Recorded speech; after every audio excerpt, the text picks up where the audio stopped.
За една година животот поскапел за 1,9%. Ово го покажуваат последните анализи на Заводот за статистика, според кој најголемо покачување на цените има кај храната. Имено во април годинава, споредено со минатиот април, овошјето било поскапо за 5,1%, а зеленчукот за 2,3%. Шеќерот и кондиторските производи поскапеле за 0,8%, а лебот и житните производи за 0,5%.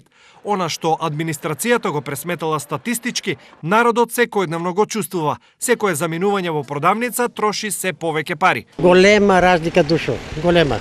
Со тие плати што ги имаме ние и пензија од 12.000 не се обстанува. Како нема? Има. 3 до 5 динари има, да кажеме. Повеќе у горивото има разлика, у храната нема, ама у горивото има доста голема разлика.